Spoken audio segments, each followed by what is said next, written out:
Iran में जो जारी जंग है उसकी वजह से स्ट्रेट ऑफ हुर्मुज़ के हवाले से अब बहुत बातचीत हो रही है, उसको खुलवाने के हवाले से बातचीत की जा रही है और उसी तनाजुर में अक़वाम मुत्तहिदा की सलामती काउंसिल में आज एक अहम वोटिंग थी जो कि मुस्तरद हो गया। वो वोटिंग कल होगी और इस पर बात की जाएगी। ईरानी जर्नलिस्ट जॉन हुसैन हमारे साथ मौजूद हैं। जॉन हुसैन, बहुत शुक्रिया अपना कीमती वक्त देने के लिए।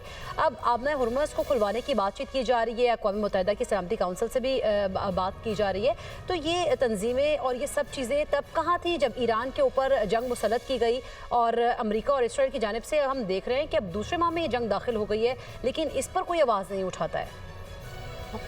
बहुत बहुत शुक्रिया मुझे बुलाने के लिए। देखें, मैं तो इससे भी पीछे लेके जाऊंगा। मैं पूछूंगा तब ये सिक्योरिटी काउंसिल कहाँ थी जब इसराइल बर्बरियत कर रहा था गाजा के ऊपर और फलस्तीनियों के ऊपर?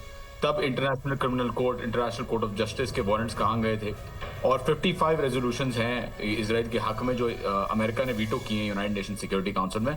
और यूनाइटेड नेशन सिक्योरिटी काउंसिल इनके अपने स्टैंडर्ड्स के मुताबिक सिर्फ उन मुल्कों के लिए बनी है जहाँ पे अमेरिका को जो है वो अपने एजेंडास को जो है वो प्रमोट करवाना होता है या जहाँ पे अमेरिका को एक्शन लेनी होती है।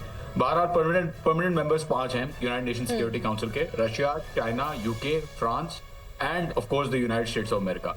तो यूनाइटेड नेशंस का जो चार्टर है उसका चैप्टर 7 ये कहता है कि पीपल्स में से किसी एक ने भी अगर वीटो कर दिया किसी रेजोल्यूशन को तो वहां पे रेजोल्यूशन आगे नहीं बढ़ सकती और रेजोल्यूशन खत्म हो जाती है।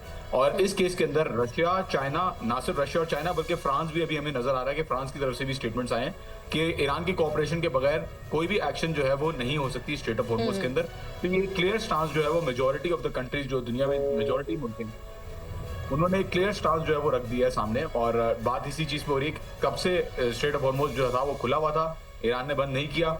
अब जब ईरान सैंक्शंस लगा रहा है दुनिया के ऊपर तो जो है वो जाहिर है एक्शन हो रही है। लेकिन बहरहाल ये बात अमेरिका को अंडरस्टैंड करनी चाहिए, ना कि ईरान। अच्छा जॉन हुसैन, चूँकि अब हमने देखा कि यूएई की जानिब से भी कहा गया अमेरिका को कि कोई फौजी कार्रवाई की जाए और स्ट्रेट ऑफ हुर्मुज़ को ओपन किया जाए। दूसरी जानिब हमने देखा कि ये जो भी सलामती काउंसिल का जो अभी इजलास जो कि आज मौखर हो गया और कल उसके ऊपर दोबारा वोटिंग होगी, बहरीन की तरफ से करारदाद पेश की गई है। जिससे कंट्रीज़ जो हैं उनका किरदार इस वक्त कितना अहमियत का हामिल आप देख रहे हैं और फिर फ्यूचर में क्योंकि असरात तो जीसीसी पे भी मशक़े वो सब पूरे पे हो रहे हैं।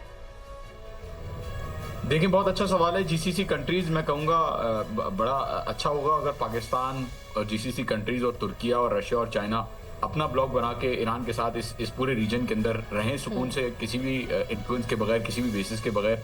ये मुल्क तो वैसे ही एसेट समझ रहे थे इन बेसिस को जो यूनाइटेड स्टेट्स ने लगाए हुए थे ईरान के खिलाफ, और अब इनको समझ में आ रहा है कि क्योंकि ईरान के खिलाफ ये बेसिस हैं कुछ ममालिक में जहाँ पे अटैक्स हो रहे हैं बेसिस के ऊपर, तो उनको अब शायद एहसास होना शुरू हो। लेकिन मसला ये आता है कि एहसास होने में भी ये कुछ नहीं कर सकते क्योंकि अमेरिका की जो सिक्योरिटी है वो पूरी सिक्योरिटी का कंट्रोल जो है वो इनके ऊपर है, यूएई के ऊपर और बहरीन के ऊपर खास तौर पे।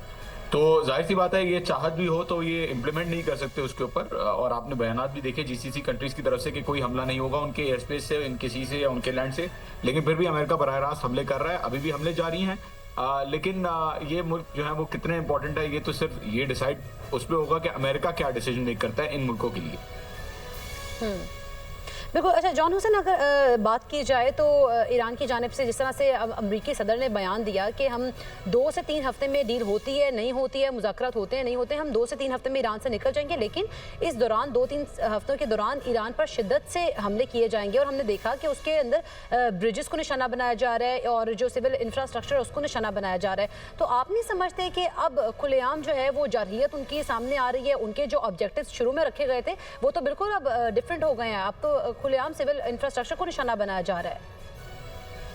पहला हमला जो इन्होंने किया वही मीनाब की जो 175 बच्चियां शहीद की, तो जारियत तो शुरू से ही जाहिर थी। और आपने सही कहा कि अभी जारियत जो है वो सामने खुल के जो स्टोन एज में धकेलने की बात है, स्टोन एज में धकेलने की बात बहुत बड़ी बात है, ये जेनोसाइड की तरफ इशारा है।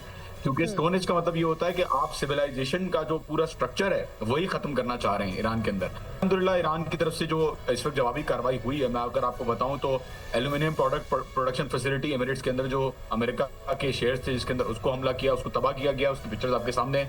ह्योत होआफ के अंदर जो शिवा के अंदर हमला किया गया इतनी बड़ी इंडस्ट्रियल जोन के ऊपर, उसकी तस्वीर आपके सामने। जो कार्बन यूनिट है यूएई के अंदर उसके ऊपर हमला किया गया। साथ ही साथ और भी बुबियान आइलैंड के अंदर, कुवैत के अंदर जो एरियल रिकॉनेसेंस शेख ईसा के ऊपर की, उन्होंने तस्वीरें जारी की हैं कि उन्होंने बहरीन के अंदर अकोमोडेशन फैसिलिटीज को निशाना बनाया है। मनामा के अंदर, बहरीन के अंदर स्पेशल फ्यूल टैंक जो जेट है जो जेट के टैंक हैं जो इसराइल और अमेरिका को रिफ्यूल करते हैं उनको निशाना बनाया गया है, अल दफरा के ऊपर निशाना बनाया गया। तो ईरान की जवाबी कार्रवाई इस वक्त जो चल रही है वो सबसे बड़ी जवाबी कार्रवाई है। F-15 आपको पता है कि F-15 स्ट्राइक डाउन किया उसके ऊपर अभी पायलट को तलाश करने पे दोनों लगे हुए हैं, दोनों ईरान और अमेरिका दोनों लगे हुए हैं। स्ट्रैटो टैंकर्स, बहुत बड़ी जो है ये खबर है कि स्ट्रैटो टैंकर्स भी मौजूद हैं। 6 स्ट्रैटो टैंकर्स इन्होंने पोजीशन किए हुए हैं साउथ के अंदर बुशहर के पास, और जो A-10 तैयारे और शिनूक हेलीकॉप्टर्स हैं वो यूएस की तरफ से भी ढूंढ रहे हैं, और IRGC की फोर्सेस जो हैं वो भी पायलट को ढूंढ रही हैं कि अगर पायलट जिंदा हो या मर चुका हो तो उसको पता चले। और रिपोर्ट्स इनिशियल अनवेरिफाइड है, लेकिन इनिशियल रिपोर्ट्स ये भी आ रही हैं कि बहरहाल कोई ना कोई स्किरमिश भी जो है वो शुरू शायद हो चुकी है IRGC और अमेरिकन फोर्सेस के बीच में। बहरहाल इसकी इतला अभी तक मुस्बत नहीं है, तो इस पे कोई जो है वो खबर नहीं है, लेकिन बहरहाल ऐसा हो रहा है। और ये बड़ा एक अभी जो जवाब दिया है ईरान ने डोनाल्ड ट्रंप के रिस्पांस में, उससे नजर ये आता है कि इनकी जो कैपेसिटी है और इनकी जो हमले की धमकी है वो जो है वो कम हो गई है, वो हमला बिल्कुल भी करने की पोजीशन में नहीं रह पा। बिल्कुल जॉन हुसैन, जिस तरह से आपने स्टोरेज वाले बयान की बात की, यकीनी तौर पर वो बहुत अहम है, और उसका मतलब तो बज़ाहिर यही है कि बतौर कौम अपने निशाना बनाना जाए, नस्ल कुशी की तरफ जा रहे हैं। एक 6 मिलियन के करीब यहूदी जब हॉलोकॉस्ट हुआ तो मारे गए, तो उसके बदले में क्या तमाम मुसलमान जो ममालिक है उनके ऊपर इस तरह से किया जाएगा? गाज़ा की सूरत हाल देख लें, अब ईरान की जो जिस तरह से वो बयान दे रहे हैं, साफ जाहिर हो रहा है कि वो नस्ल कुशी की तरफ बढ़ रहे हैं। जी देखें, ये इनका तो गाजा में जिस तरीके से केमिकल वेपन्स यूज किए बच्चों के ऊपर, वाइट फॉस्फोरस गैस यूज की गई, वो इवेपोरेट, काफी लोग बोलना नहीं चाहिए लेकिन नाउजुबिल्लाह इवेपोरेट हो गए काफी लोग। ऐसे ऐसे हमले इन्होंने किए हैं, तो जाहिर सी बात है ये तो इनका हमेशा से मोडस ऑपरेंडी रहा है, ये तो तरीका रहा है काम करने का कि जब भी ये जंग हार रहे होते हैं, अवाम जब भी अवाम इनके खिलाफ खड़ी होती है तो ये अवाम को सजा देते हैं। और ये कलेक्टिव पनिशमेंट के जो मैकेनिज्म्स हैं ये हमने पूरी दुनिया के अंदर जब जब इन्होंने इंटरवेंशंस किए हैं, 94 इंटरवेंशन ये कर चुके हैं, और पूरी दुनिया के अंदर जब ये इंटरवेंशन करते हैं तो इस तरीके के मामला ये करते हैं कि अवाम को निशाना बनाते हैं rather than the particular military targets. ये जिनेवा कन्वेंशन के खिलाफ है, रोम स्टैट्यूट के खिलाफ है, ये इंटरनेशनल लॉ की वायलेशन है। खैर इंटरनेशनल लॉ तो उसी वक्त खत्म हो गया था जब नेगोशिएशन के दौरान इन्होंने हमला किया था, लेकिन बहरहाल ये चीज जो है वो कंटिन्यू रखते हैं, और हर मुल्क के अंदर ऐसा ही होता है जहाँ पे इनके खिलाफ रेजिस्टेंस आती है। बिल्कुल, लेकिन अगर देखा जाए तो ये भी सुनने में आता है कि एग्जिट चाहते हैं ट्रंप वहाँ से, ईरान से, कि किसी तरह से एग्जिट किया जाए अब, और ऑब्जेक्टिव भी उनके हमने देखा शुरू दिन से अब तक मुख्तलिफ हमें नज़र आए। लेकिन इस सारे मामले में एग्जिट के क्या यही तरीक़ाकार है कि 2 से 3 हफ्ते में टोटली वहाँ पर डिस्ट्रक्शन कर दी जाए और फिर वहाँ से एग्जिट किया जाए? देखिए, टोटल डिस्ट्रक्शन के बावजूद एग्जिट इनको नहीं मिलेगा, इसकी कुछ वजूहत हैं। इकोनॉमिक असेसमेंट्स जो इम्पैक्ट की होती हैं ईरान के ऊपर, उसको भी जिस तरीके से इवैल्यूएट किया जाता है, उसमें मैं अगर एक बात बताऊं तो नो डाउट सिविलियन जो है इंफ्रास्ट्रक्चर, 90,000 से ज्यादा बिल्डिंग्स को, सिविलियन बिल्डिंग्स को उन्होंने निशाना बनाया और तबाह किया। उसके अंदर हॉस्पिटल्स और सारी दूसरी चीजें, मेट्रो स्टेशंस और दूसरी चीजें, रेस्क्यू टीम्स के ऑफिसेज मौजूद हैं, लेकिन 75,000 से रेजिडेंशियल इलाकों के ऊपर उन्होंने बमबारी किया और डिस्ट्रॉय किया है, और 1900 से ज्यादा लोग जो है इसमें शहीद हो चुके हैं अभी तक। और इनका जो ये अब चाइना को जो तेल बेच रहा है ईरान, और जो ऑयल सप्लाई इन्होंने, एयरलाइंस ने भी अभी 5 मिलियन बैरल्स खरीदे हैं, तो ये जो आउटवे कर रहा है पूरी इकोनॉमिक कॉस्ट को, तो ईरान के लिए, ईरान का कहना ये है कि 1 महीने के अंदर अंदर इसकी cost recovery straight of Hormuz के थ्रू और तेल के थ्रू हो जाएगी इनकी। बहरहाल टाइम जरूर लगेगा, जो फैसिलिटीज लूज की उनको बनाने में टाइम जरूर लगेगा, लेकिन ईरान इस कॉस्ट को भी बेयर करने के लिए तैयार है, क्योंकि अमेरिका से इनका जो मकसद है वो कह रहे हैं कि हमारा इनकलाब के बाद से अभी तक यही मकसद था कि बड़ी जंग इस्लाम की जो है वो हम लड़ेंगे। तो ये इनका मौके पे साइड से क्लियर आ रहा है इस तरफ से।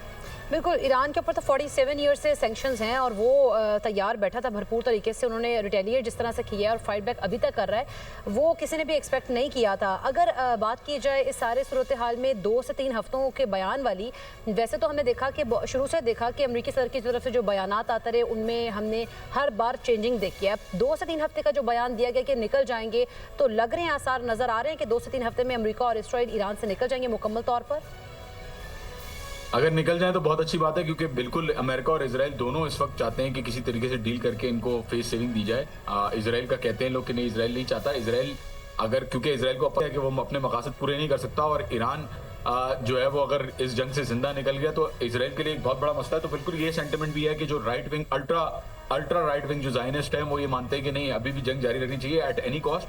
तो अमेरिका हो सकता है कि इस चीज के ऊपर कायम हो, लेकिन अमेरिका के अपने इन्फ्लुएंसेस हैं, जो उनकी एपैक की लॉबी है, जो $250 मिलियन एडल्सन और एपैक से लिए, तो एक थोड़ा सा प्रेशर उनके ऊपर जो है वो बड़ा बड़ा शिद्दत के साथ है। अवाम का प्रेशर भी है और साथ साथ लॉबीज का प्रेशर भी है, तो वो इसके बीच में इस वक्त झोल रहे हैं। अगर तो अवाम का प्रेशर जीतता है तो अमेरिका के आसार नजर आ रहे हैं कि अमेरिका इस जंग से निकल सकता है।